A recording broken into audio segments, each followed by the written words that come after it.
पर अपने हृदय में बिठाए रखा है। बस इसी भाव को हृदय में धारण करते हुए एक प्रसंग से जुड़ेंगे।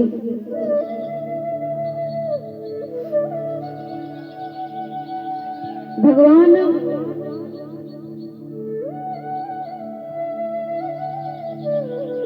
श्री कृष्ण के बड़े ही महान भक्त हुए और ये कथा ज्यादा पुरानी नहीं है।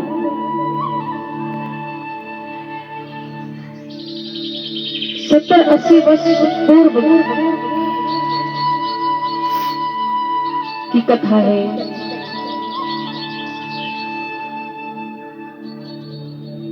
और इस कथा को सुनने से प्रभु के चरणों में गूढ़ प्रेम, प्रगाढ़ भक्ति प्राप्त होती है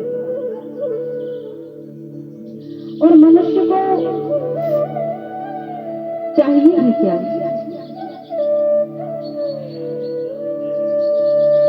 भक्तों के चरित्र सुनने से हमारे हृदय में भगवत भक्ति जागृत होती है। आसाम के एक ब्राह्मण परिवार में उत्पन्न विद्याराम जी, जो बड़े ही श्री कृष्ण प्रेमी थे और ऐसा बताते हैं कि हर महीने वृंदावन की यात्रा में आते थे ठाकुर जी के दर्शन के निमित्त। तो प्रभु की कृपा से उनको एक लाली प्राप्त हुई। यूं तो उनके नाम कुछ अन्य थे, लेकिन प्रेमवश उन्होंने अपनी पुत्री का नाम राधा रखा और माता प्रसव के समय ही प्रभु के धाम को चली गई। तो पिता और पुत्री दो ही थे। पिता का बड़ा वात्सल्य था राधा पर और राधा भी अपने पिता के अनुकूल चलती थी। ब्राह्मण वेदों का पठन पाठन करना और जो भी भगवत भक्तों में लक्षण होते हैं, संतों के प्रति बड़ा गूढ़ प्रेम, ये सब उनके हृदय में विद्यमान था। पुत्री को भी यही शिक्षा दी तो राधा भी सर्वगुण संपन्न और ठाकुर जी में बड़ी प्रियता हो गई। और ठाकुर जी से संबंध धीरे धीरे जब ये बड़ी हुई तो इनका प्रेम प्रीतम भाव में ठाकुर जी को प्रेम करती थी। और उस समय अंग्रेजों का शासन था। प्रीतम भाव में ठाकुर जी से प्रेम करने लगी और मन ही मन ठाकुर जी से ये मांगती थी कि हे नाथ, मैं आपको अपना स्वामी मानती हूँ। आप भी यदि मुझे स्वीकार कर रहे हैं तो मेरा विवाह कहीं और ना हो। और भगवान तो अपने भक्तों के वश में है। हम जिस भाव से उनको प्रेम करते हैं वह उस भाव से ही हमको मिलते हैं। धीरे धीरे समय व्यतीत हुआ और वह राधा 14-15 वर्ष की हुई। पिता का भी शरीर पूरा हो गया। घर में और कोई नहीं था, केवल पिता पुत्री दो ही थे। और तो राधा अकेली रह गई, लेकिन जिनके साथ में, जिनके हृदय में प्रभु की भक्ति होती है, वे भारी से भारी दुख सहन कर जाते हैं। यदि प्रभु से प्रेम नहीं है, भगवत भक्ति नहीं है, तो संसार के दुख हमको झकझोर कर रख सकते हैं, टूट सकता है मनुष्य। लेकिन यदि हमारे हृदय में प्रभु की भक्ति है, तो बड़े से बड़ा दुख सहन करने की सामर्थ्य हमें भक्ति प्रदान करती है। समय बीता और उनके गांव के कुछ लोग वृंदावन यात्रा में आए। सभी जानते थे कि राधा, वह लाली बड़ा कन्हैया को प्रेम करती है, कृष्ण भक्ता है। तो मोहल्ले से कुछ लोगों ने इनको चलने को कहा। ये तो मानो तैयार ही थी और बड़े प्रेम से उस यात्रा में ये वृंदावन के लिए आई। और एक लीला हुई, ट्रेन का मार्ग था, ट्रेन के मार्ग से आई मथुरा। और मथुरा स्टेशन पर जब आए, उतरी, तो क्या हुआ कि सब इधर उधर खो गए। राधा अकेली पड़ गई।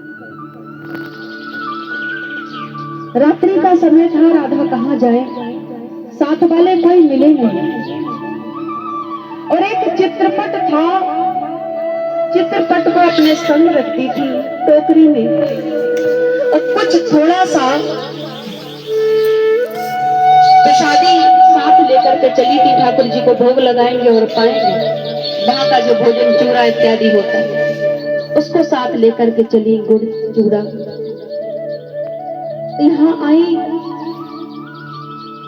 साथी सब इधर उधर हो गए, कोई भी नहीं मिला।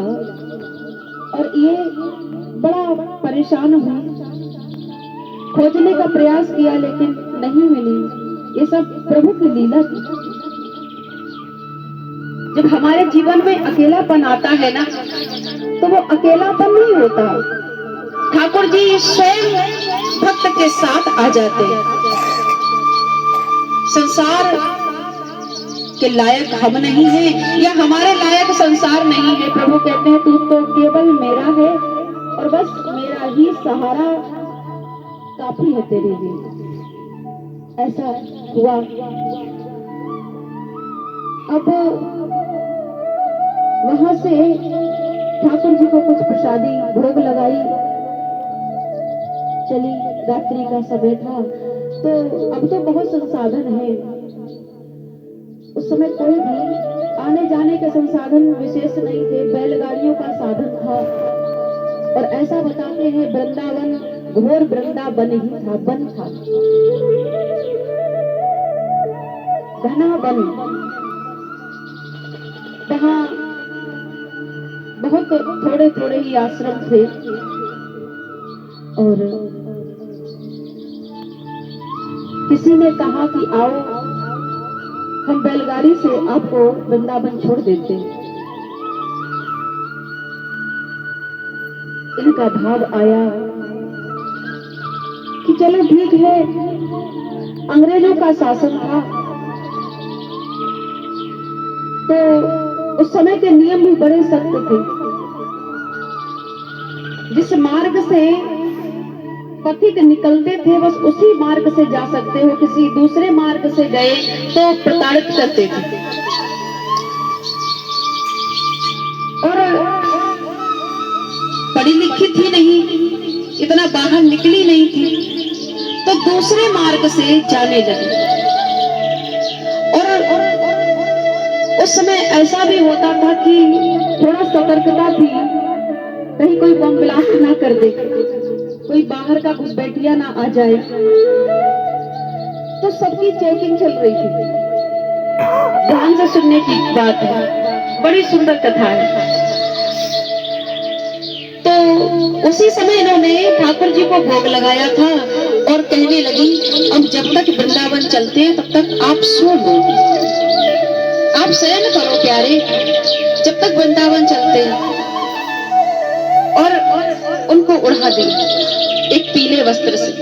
चित्रपट था टोकरी में, ये चलने लगी। तब सिपाहियों ने इनको रोका, कहा ठहरो, लेकिन समझ में नहीं आया, ये चलती जा रही है। अब तो आगे से घेरा, कई एक सिपाही आ गए और पोटली सी थी हाथ में, तो और भी शंका थी। उन सिपाहियों ने कहा देखो ऐसे आगे नहीं जा सकती हो, आपको ये सब दिखाना होगा, चेक कराना होगा क्या है इसमें। अब ठाकुर जी शयन कर रहे हैं, शयन में विघ्न कैसे डाल सकता है भक्त। इन्होंने कहा कि नहीं नहीं, हम ये दिखा नहीं सकते, हम इसमें हमारे ठाकुर जी शयन कर रहे हैं और वो भी विश्राम में हैं, अभी तो हम नहीं दिखा सकते। अब इस बात पर हाथापाई शुरू हो गई। धीरे धीरे जो स्वरों में उच्चारण कर रहे थे, अब तो वो थोड़ा अपने रुआब में आकर के बात की और झट से उस टोकरी को जैसे ही छीनना चाहा। चित्रपट कपड़े से ढका हुआ था, और चित्रपट का कपड़ा हटा तो वो चित्रपट नहीं दिखा उन सिपाहियों को। साक्षात चतुर्भुज रूप धारण किए हुए भगवान दिखे और ऐसा दिव्य तेज प्रकट हुआ कि बस आंखें चकाचौंध के मारे बंद हो जाती। उस दिव्य तेज के आगे आंखें बंद हो गई और एकदम से मूर्छित होकर के अनेक सिपाही थे गिर पड़े। थोड़े समय के बाद उठे और कहने लगे ये कोई दिव्य तेज है। ये सही कह रही थी कि इसके गॉड ही है। और इस प्रकार से वह आगे गई तो बैलगाड़ी लेकर के दो युवक सामने आए। बैलगाड़ी लेकर के दो युवक आए और कहने लगे चलो हम आपको छोड़ देते हैं। रूप और भक्ति का तेज भक्तों में कुछ अलग से ही होता है प्रकाश। और यौवन अवस्था थी, इन दोनों का भाव इनके प्रति खराब हो गया। रात्रि का समय है और ऐसा वर्णित है कि उस बैलगाड़ी में बैठी ठाकुर जी तो अब सो नहीं रहे। लोगों को तो चित्रपट दिखाई दे रहा था, लेकिन साक्षात ठाकुर जी चलते थे। उनमें से एक तो बैलगाड़ी चला रहा था, दूसरा पास बैठा था और उसकी भाव भंगिमा बदलने लगी। इनके हाथ को पकड़ने का प्रयास किया वो भाव के कारण उस व्यक्ति ने। तो ठाकुर जी कहते हैं हाथ तोड़ दूंगा। तोड़ दूं? राधा से कह रहे हैं ठाकुर जी तोड़ दूं, हाथ तोड़ दूं। तो ये तो भक्ता थी, इनके हृदय में दया आई और कहने लगी नहीं प्यारी। ऐसा जब इन्होंने बोला तो जो सामने जो व्यक्ति था जिसका भाव गलत हो रहा था, उसको लगा कि ये हमसे ही बोल रही है। नहीं, मुस्कुरा करके प्रभु से बोल रही थी, लेकिन वो खुद के लिए समझा। प्रभु ने कहा कि मैं हाथ तोड़ रहा हूं, तोड़ दूं? तो इन्होंने कहा नहीं। बस उसको लगा कि अरे ये तो बड़े प्रेम से बात कर रही है। अगली बार उसने हाथ पकड़ ही लिया और उसी क्षण प्रभु को क्रोध आया और एकदम हाथ पकड़ा और बैलगाड़ी से पटक दिया, हाथ तोड़ दिया। उसको भगवान का दर्शन भी हुआ। मैं जान गया कि ये अकेली नहीं है, अदृश्य शक्ति है जो इसकी रक्षा कर रही है। भक्ति को प्रगाढ़ कर देने वाली ये कथा हमें बड़ी अच्छी लगती है। और आपने कहा, सुना भी होगा कि घर में अगर कोई बालक शैतानी कर रहा हो तो दूसरे को पीटना शुरू करो, डांटना शुरू करो, तो दूसरा तो अपने आप सुधरने जाता है। ऐसा ही हुआ। जो बैलगाड़ी चला रहा था उसका भाव भी गलत था, लेकिन वो लीला को देख करके एकदम शुद्ध हृदय हो गए। बस नतमस्तक हुआ, देवी जी आप कहाँ जाएंगी? तो वो तो वृंदावन जानती थी, पहले उनको कोई स्थान का मालूम नहीं था कि कहाँ जाना है, कहाँ रुकना है। चलने लगी वृंदावन छोड़कर, बस यमुना जी के किनारे। उस देवी को वह बैलगाड़ी वाला छोड़ गया। वहां यमुना जी में स्नान किया और स्नान करके सुदामा कुटी में एक संत जो भक्तमाल कथा कह रहे हैं, ये स्नान करके आई, वस्त्र थे नहीं, तो वही गीले वस्त्र और ठाकुर जी की वह पेटी साथ में है,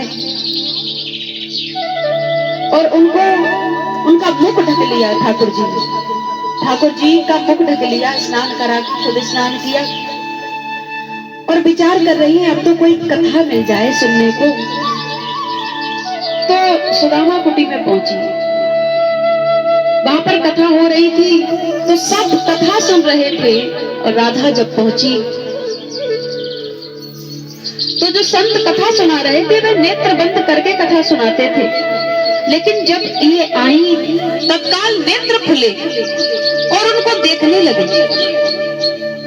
कुछ लोगों को तो ऐसा लगा कि ये बड़ी रूपवती है, इसलिए ये संत इनको देख रहे हैं, क्योंकि मानस में भी लिखा है, जागी रही भावना जैसी, प्रभु मूरत देखी तिन तैसी। उनको तो ऐसा लगा कि संत वैसे तो नेत्र बंद करके कथा कहते थे, लेकिन इस वाई को देखकर के नेत्र खुल गए। और इस प्रकार से जब इनको देखा तो बैठी थी।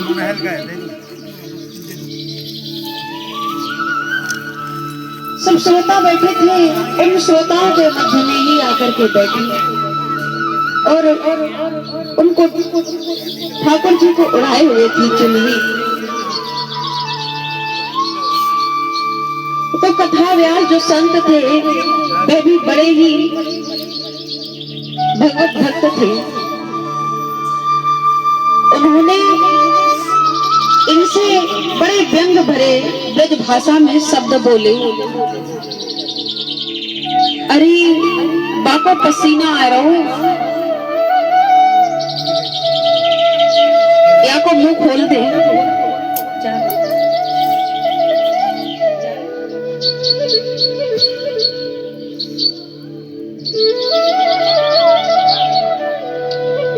तो इन्होंने जब देखा कि हमसे ही बात कर रहे हैं, संत ने भगवान ने कहा कि अरे बाबली, मैं तोते ही कह रहे हूँ, या को मुंह खोल दे, या को पसीना आ रहे हो। और जब राधा ने चुनरी हटाई तो वास्तव में चित्रपट से पसीना आ रहा था। उन संत से ही दीक्षा ली गुरु भाव से और भगवत भजन करने लगी। दो सोने के कंकन थे,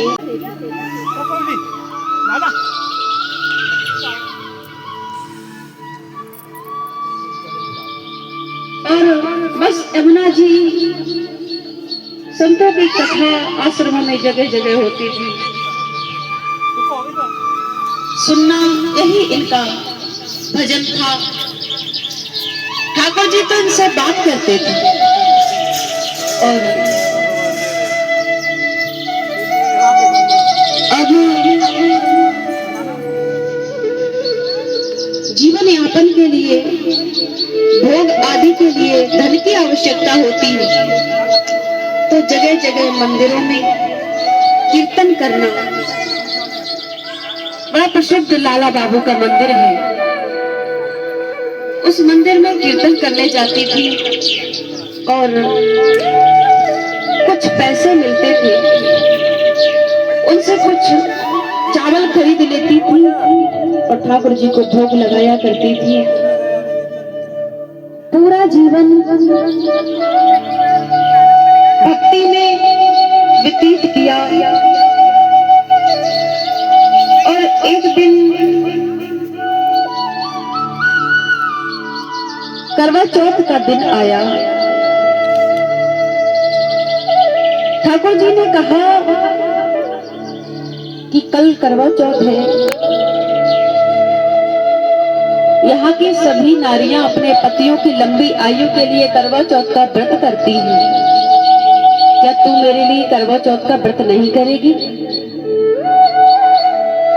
तो राधा ने कहा, अरे प्यारे, अभी तक तो मैंने कोई भी करवा चौथ का व्रत नहीं किया और अब तो मैं 80 वर्ष की हो गई, अब करवा चौथ का व्रत करवाओगे?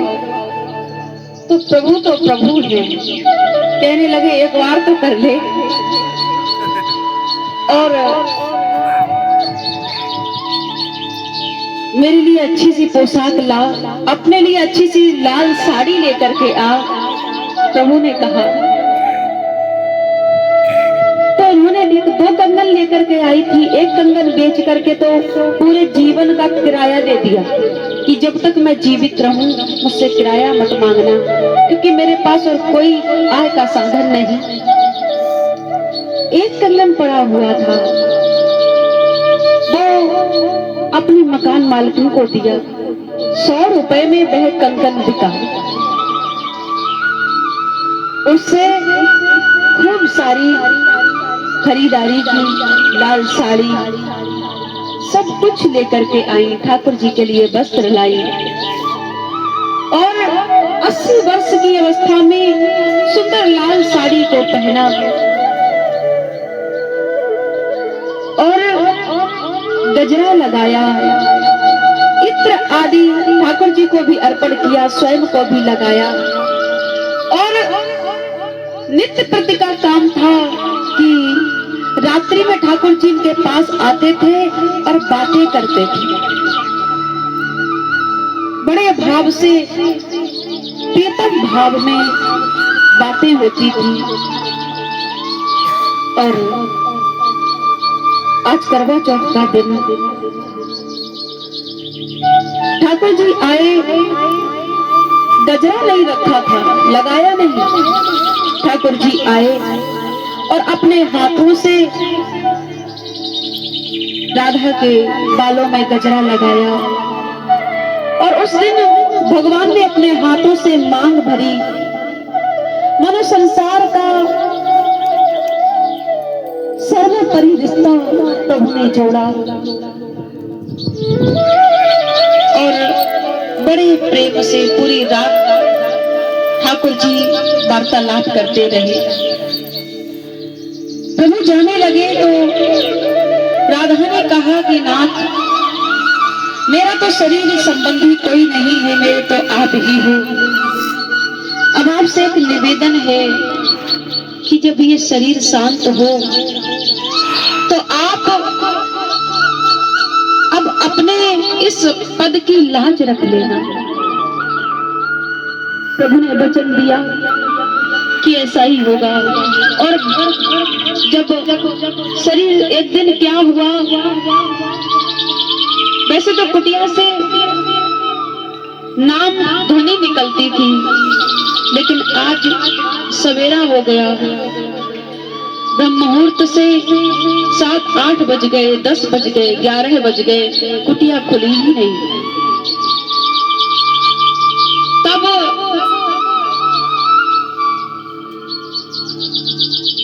जिनकी कुटिया में रहती थी उनको लगा कि कोई, ऐसा लगता है कि शरीर शांत हो गया, क्योंकि अस्वस्थ भी थी।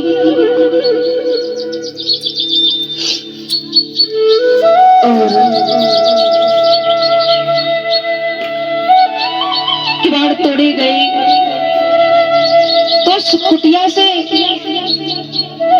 गमगमाती हुई सुगंध निकल रही थी। शरीर शांत हो चुका था। सब कह रहे थे कि इनकी अंत्येष्टि कौन करेगा, कौन करेगा। उसी समय जिनके घर में रहती थी वे कहने लगे कि हम सबसे ज्यादा पैसे देते हैं। और जो अंत्येष्टि का सामान होता है वह आया। सब जाने लगे इनको लेकर और वहां यमुना जी के किनारे चिता सजाई गई। अब सवाल उठा कि वो अग्नि कौन देगा। उनका तो कोई था ही नहीं देह का शरीर संबंधी। कोई कहता है मैं नहीं कर सकता ऐसा, कोई कहता है मैं कैसे कर सकता हूं। सबने देखा कि घोड़े पर पीले वस्त्र धारण किए हुए घुघराले बाल हैं, सुंदर, जिसको देख करके कोटि कोटि कामदेव भी शर्मा जाए, ऐसा एक सुंदर किशोरावस्था का एक बालक आया और आकर के बड़े ही अधिकार से कहता है कि ये तो मेरा ही काम है, मैं करूंगा। और अपने हाथों से उस किशोर अवस्था के उस बालक ने राधा के अंत्येष्टि क्रिया की और स्नान करने के लिए यमुना जी में गया, लेकिन बाहर नहीं आया। बाहर नहीं निकला। सब देख रहे हैं कि वह बालक कहाँ चला गया, कहाँ चला गया। तो देखा कि जिस स्थान पर वह स्नान करने के लिए डूबक लगाई थी वहां असंख्य गुलाब और कमल के पुष्प, असंख्य गुलाब कमल के पुष्प निकले और दिव्य सुगंध यमुना जी के उस स्थान से, उस तट से आ रही थी। सब जान गए कि ये कोई और नहीं, छलिया ही थे। बोली गोविंद भगवान